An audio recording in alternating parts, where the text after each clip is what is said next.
Howdy, I'm Grey Pilgrim. Well,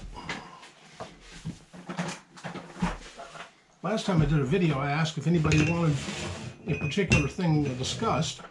And one fellow suggested I do something on this. This is a blunderbuss. The name, by the way, comes from the original Dutch, which was Dunderbussen, which means thunderbox, which is an apt description of it. It's basically a smoothbore with a billed muzzle. The billed muzzle is to just make it easier to load shot and powder into it. These come in several different varieties. They were popular from about the, as I was saying, blunderbuss, that comes from the Dutch Dunderbussen, which means thunderbox, is a smoothbore with a billed muzzle. There were many various kinds. They were popular from the 15th century to the 19th. Well, this one was made in the 20th, but that's another story. This is actually made in India. There are several different varieties of these. One is the British one. It had what's called a dog lock. And the dog lock meant when you would cock the hammer, it had a little catch on the back of the hammer here and a little pivoting latch to it.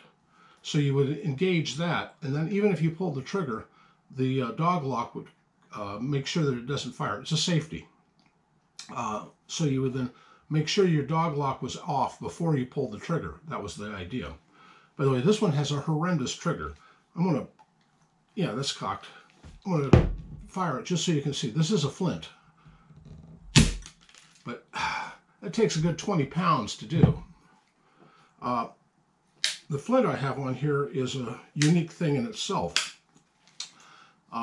Many years ago, a bunch of ships were loaded up with supplies for what was called the Peninsular Campaign under the Duke of Wellington. And the Peninsular Campaign was against Napoleon and his puppets in the Iberian Peninsula. It's a interesting time in history there. Anyway, I know that one load that was being sent was several casks of flints like this. Flints that had been napped out probably from flints found in Wales.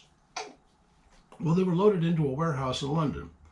And then the Peninsular Campaign ended and they were never shipped. And they just sat there and sat there and sat there. And sometime in the late 20th century, that particular warehouse was scheduled to be remodeled into new trendy apartments for up-and-coming people in London, you know, the posh, the toffs.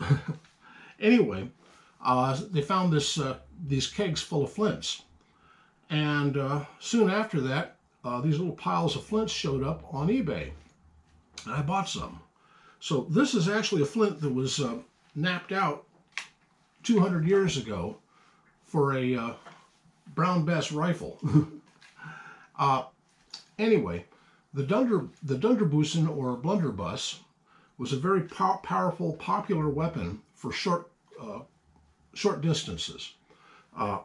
It's not a very good long-distance weapon because it just shoots shot in a pattern locally. But if you're on a ship and you're trying to repel boarders, it's just the ticket. Or if you're in the, you know, you're a farmer or something and you want to take out some blackbirds that are attacking your seeds, it's also just the ticket. And we'll end up with some blackbirds in the stew pot. They're an interesting weapon, and they're very loud, very loud. I've enjoyed shooting this several times, and it's really, you put about 100 grains of powder in the thing, and you can fill it full of shot, or old nails, or glass, or rocks. It doesn't care. And just make sure that it's got good wadding around it, and it'll put quite a spread out there. That's the beauty of an old muzzle loader, is you're not limited to a particular kind of shot. You can use like a Brown Bess up there as a shotgun, because you just load it full of shot instead of a ball, and you've got a shotgun. But this one is sort of designed as a shotgun or as a blunderbuss. Anyway, that's my discussion of it. This one, like I said, is made in India. I don't know what kind of wood this is. It's kind of a soft wood, though. And it comes with its own ramrod, this little tiny thing, but just right for fitting down there. And it's kind of neat. I picked this up from a fellow who was, changing hobbies at the time. And I thought, yeah, I can use that. And